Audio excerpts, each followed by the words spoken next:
Picture this. You're standing in line at the grocery store, heart pounding, palms sweating.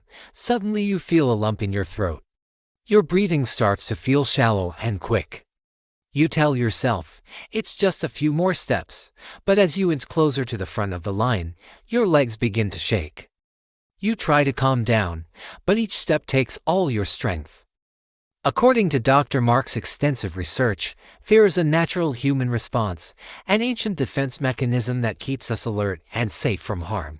When faced with a dangerous situation, fear triggers a cascade of reactions, from increased heartbeat to heightened senses, readying our bodies to fight or flight.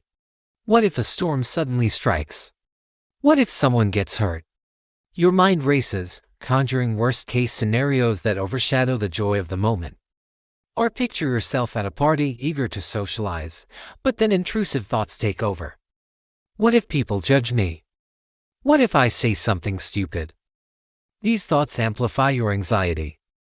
Your heart pounds, your palms sweat. For instance, if you're in a crowded place and you feel trapped, instead of thinking I'm trapped and can't escape, challenge that thought. Is it really true? Are there other ways to look at the situation? Perhaps being in a crowd can be exciting, or this feeling will pass. By questioning and reframing negative thoughts, you can lessen their impact on your emotional state. Suddenly the friendly chatter seems like a cacophony of criticism. Just as one wouldn't ignore a smoke alarm in a house, but would investigate the source and address it, we shouldn't let fear dictate our lives. Sleep helps regulate your emotions, exercise releases feel-good hormones, and social connections offer emotional support. These routines are not just lifestyle choices, they're strategies to build resilience against fear and anxiety. We should understand its root cause and take constructive action. You're braver than you believe, stronger than you seem, and more capable than you think. Until next time, let these words from Dr. Isaac M. Mark serve as your anthem. Use your fear as a growth engine, and live a life that's rich in experiences, connections, and most importantly, courage. Drive Marks reminds us that we're not defined by our fears. Rather, we're defined by our actions in the face of fear. Every step we take to understand, manage, and overcome fear is a step towards reclaiming our lives. It's about transforming fear from a life sentence to a temporary visitor. Our heart races, our muscles tense. Learning to relax in the face of fear can be immensely helpful. Deep breathing exercises, progressive muscle relaxation, guided imagery, all these practices can bring your body and mind back to a sense of calm. It's like pressing the pause button on a runaway train of anxiety. Remember, your emotional well-being is a journey, not a destination. Keep exploring, keep learning, and above all, keep growing. Even the simplest tasks like grocery shopping become treacherous journeys fraught with imagined perils. There are times when medication can provide the support you need to manage your anxiety while you work on changing your thought patterns and behaviors. Each story is a testament to the efficacy of these techniques, an inspiration that there is light at the end of the tunnel. When treated effectively, it can become a driving force propelling you towards personal growth, self-discovery, and positive change. Instead of letting fear immobilize you, Dr. Marks encourages us to view it as a teacher, a guide that points to areas in our lives that need attention or that we might be neglecting. It's a signal that something is amiss, urging us to realign our actions, thoughts, and environment to create a more balanced, fulfilling life. He emphasizes that while living with fear can feel like a never-ending struggle, it doesn't have to define your life. Similarly, therapy offers a safe space to explore your fears, develop coping mechanisms, and work through underlying issues. It's like having a map and a compass when you're lost in the woods of anxiety. It's our internal alarm system. It's a state where fear, rather than being a fleeting visitor, becomes a permanent resident, dictating our actions, choices, and emotions. Before we dive into the solutions, we want to emphasize the importance of acknowledging and understanding our fears.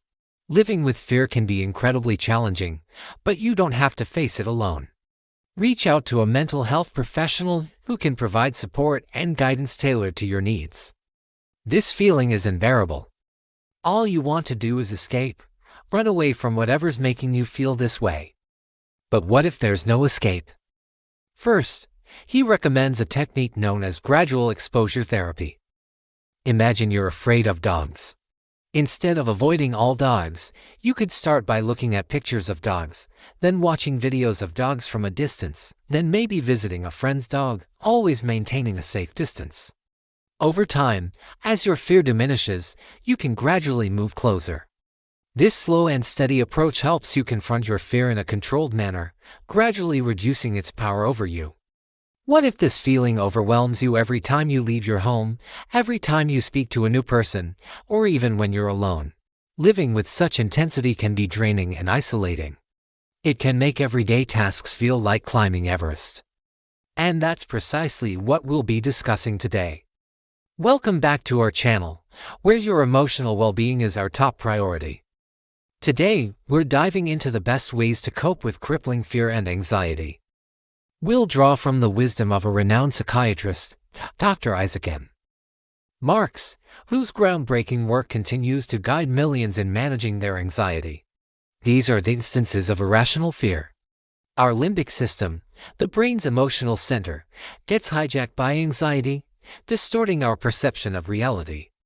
A small social interaction can feel like a looming catastrophe. A closed space becomes a terrifying trap. Normal everyday situations morph into threatening landscapes.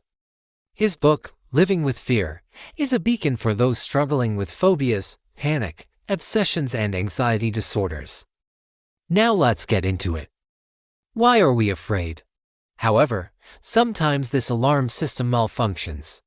It sounds when there's no real danger, like an overzealous guard dog that barks at every leaf that falls. Imagine having a picnic planned in an open field, but instead of enjoying the day, you're consumed with thoughts of potential disasters. Dr. Marks explains that these fears aren't just figments of our imagination. They're real experiences that evoke genuine distress. He calls this phenomenon living in a fear world. So how can we break free from this cycle? Let us turn the page on this journey of self-discovery and learn how to manage our fear and anxiety. Dr. Mark suggests several effective strategies to help us navigate this complex landscape of emotions. Second, cognitive restructuring is another powerful tool. This involves identifying and challenging the negative thoughts that fuel our anxiety. Third, relaxation exercises are essential tools in our toolkit. When anxiety hits, our body goes into overdrive. And remember, seeking medication isn't a sign of weakness, it's a strategic move. In his book, Drive, Mark shares numerous success stories of individuals who've managed to overcome their crippling fear and anxiety. Fear can be a powerful motivator. Living with fear doesn't mean succumbing to fear. It means learning to coexist with it, understanding its language, and setting healthy boundaries. Incorporating simple daily routines can significantly impact your emotional well-being. Prioritizing sleep, engaging in regular physical activity, and nurturing connections with others can serve as anchors in the storm of anxiety. Let's wrap up this exploration of living with fear by remembering that fear, while formidable, is not invincible. If you found this video insightful, don't hesitate to hit that like button and share it with someone who might benefit from these strategies. Before we part ways, here's your reminder to be kind to yourself.